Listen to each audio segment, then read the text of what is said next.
Hey everybody, Matthias here with the Little Mo Club. Today we're going to be speaking with Rick Macy, who needs absolutely no introduction. He's a legend in the world of tennis. Rick, it's great to see you. Thank you so much for taking time to chat with us today. It's great to have you. No, it'd be a lot of fun. I just jumped off the court, so I'm ready to roll. Well, here we are, getting ready for the Little Mo Internationals in December. So you're going this year again as a coach. Last year we saw you with the Tolley sisters, Ini and Mausia, and they both went on to win the Little Mo Slam, which is when they win all three Little Mo International tournaments in the same year. And this year you're going to be going with Vlada Bronchar. She won the internationals in Colorado in the summer, and then the following month she won the internationals in New Jersey. And hopefully she'll be able to seal the deal in Florida so that she can take home the 6 foot trophy. So the first question that I wanted to ask you, Rick, was why do you think, being with all the years that you have in the world of tennis and coaching juniors, why do you think it's important for junior players to compete and to try to win Little Mo tournaments? What is it that you see different in Little Mo tournaments as compared to countless other tournaments that you've been to over the years? Well, first off, you're competing in your age group and they make it accessible 8, 9, 10, 11. So that's the positive in the whole thing. And I think it's more about camaraderie. There's a lot of sportsmanship. It's not where you start, it's where you finish. But no one can kick off a career like Little Mo. And we could go down with all the champions and how that starts the process. And I think for parents and kids to have that opportunity in that type of atmosphere, it's very different than just, say, a 10 and under tournament or an 8 and under tournament, if they even have that, or 12. It's just all the age groups are there. It's like a festive activity with the flags. The whole situation is so developmental and it's inspiring because a lot of these kids are just kind of getting into it and they get a real snapshot of what's out there. And it's very motivating for them to see the rest of the country or some people from around the world that play. So I think from a learning point of view, because it's junior development, not junior final destination, Little Mo's the leader in the clubhouse. And moving on to speaking about the Tolley sisters and now Vlada, we've seen that they're, of course, incredibly talented players. But we know that tennis, of course, it's not all about talent. You also have work ethic, character, the grit in each player. Like, you have worked with so many incredible players that have gone on to become legends. What is it that you see in these players, and how can you detect the character in each one of these, like, up and coming stars? First off, great question. No one probably can evaluate talent in youngsters better than myself, in the whole world. I've just done this for so long, and there's many mitigating factors, but let me start from the first thing. Number one is genetics. Okay, trust me on that. Genetics is the leader in the clubhouse. If if your parents have played other sports, well, or even your grandparents, the genetic part that you're dealt with, whether it be speed, quickness, size, all that goes into the starting point. You know what I mean? So to me, that's the first thing I look at because tennis is a movement sport. I always look at the movement first. The biomechanics of how to put Humpty Dumpty together, I can do that. The technical part is the easier part for me. And even the strategic. Okay. Now, what you don't know you're going to get, you can kind of project. So when I had Venus and Serena, I projected how tall they'd be, where they would be at 17. So I kind of project this stuff, but you never know about the work ethic that someone's going to have, the environment, the family environment, the family dynamic has so much to do with this. You have no idea, because you're only with the kids so much. They go home, close the door, eat dinner. You don't know what's going on at home. But if there's a sports background, an athletic background, a supportive family that encourages, knows when to hug them, because you got to have that balance. But that's what I look for. I look for the genetics first. And once I see that, that's the starting point. Then, if the kid has a little self discipline, that helps. You can get that later on. And everybody has to understand you don't judge a book by the cover. You know, the cover could be amazing and the book bad, the cover amazing, the book bad. So you got to look at this very differently. It's what's on the inside. And that's sometimes hard to really put your hands around until they get older because the brain doesn't reason until you get older.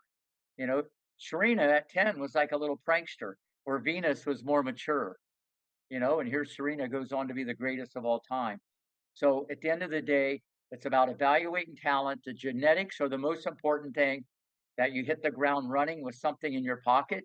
Listen, if you're a turtle, I can make you a world-class turtle, but you're still going to be a turtle, you know what I mean? So if you can move, that kind of helps. You can play offense and defense when you get nervous, especially on a rainy day in the pros.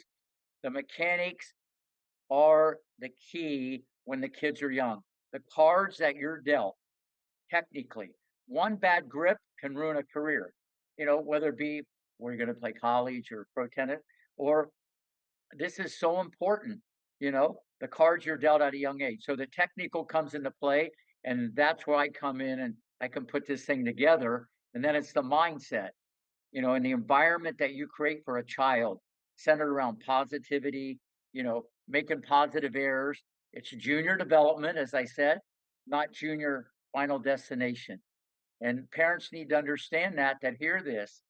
I've seen so many. Listen, the girl that won the Orange Bowl at 12, same age as Serena, beat her 6-0, okay, in practice.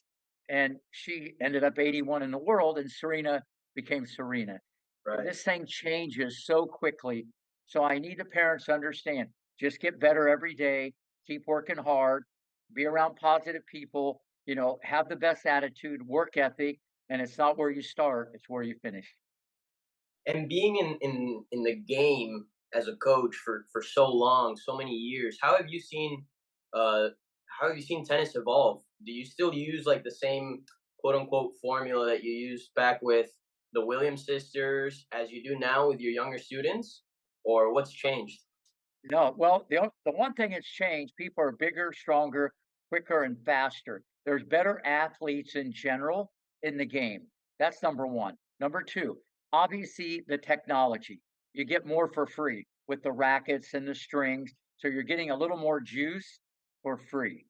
But as far as how I do my thing, 'cause I've been on a court since age 22, more than anybody in the world. And I still teach 50 hours a week today, So especially with girls, I kind of teach them similar. And if you look at Venus, Serena, Capriati, Sharapova, Kennan, Moschina, Pierce, if you look at a lot of the girls that I coach, they cut the court, they take the ball early, they're aggressive, they eat the second serve for breakfast, they take the ball in the air whenever it's high. I teach people, the girls, very different. Where the guys, you got to have the whole package. When I had Roddick and some of the Christian Rude, Casper's dad. So a lot of these, I teach the guys and the girls a little different because there's a mobility different. The guys have to cover more real estate. But the only thing that's changed with me, obviously, is the evolution of biomechanics. We're pretty much, my partner, Dr. Brian Gordon, we're pretty much on cutting edge. We're the worldwide leader in biomechanics. I did this like 17 years ago, became the best-selling video with USPTA, where I break it down microscopically what really happens with the ATP forehand. And people have to understand, tennis, as you get older, like all sports, the speed of the game changes. With tennis, it's a little slipperier slope because you're moving and you're hitting a ball.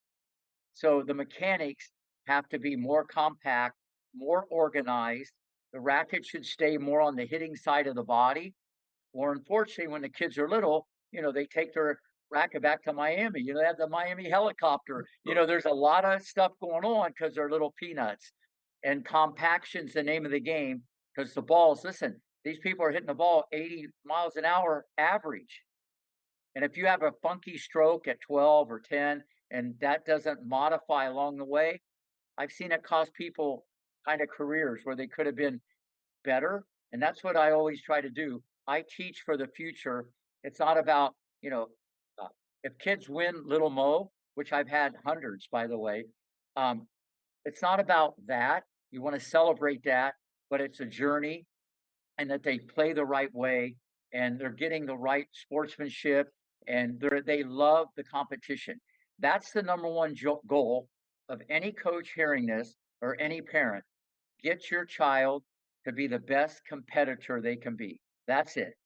That's the mental part. That's what separates a lot of these people at the top. And that's what I try to do with everybody. And obviously, come December, you can see that in Vlada. And that's why she's nicknamed the Panther. She's coming after you. And so she's wired correctly. And but this is a long-term process. And I love it just as much today as I did back then. And what's your advice for junior players who have the dream of becoming pros? I mean, as far as the dedication that goes into it, the hours put on court, what would you say is the biggest thing of all your time in tennis that you could give to young players? Well, first off, the best of all the rest, they have the most positive attitude. You're gonna fail, you're gonna lose. The more you fail and lose, you have a better chance to succeed. No one's going undefeated, okay? Trust me on that one.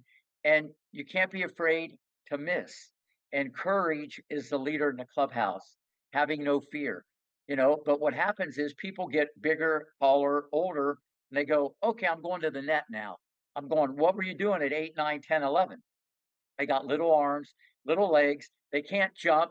They rather die slowly at the baseline than maybe come in when they should. And the parents have to understand this. Before you know it, your kid's 8, now they're 12. They're 12, now they're 16. This thing changes so quickly. Work on your game, learn all the shots. Think about it. Do you think Alcaraz has the best drop shot in the world because that started 3 years ago?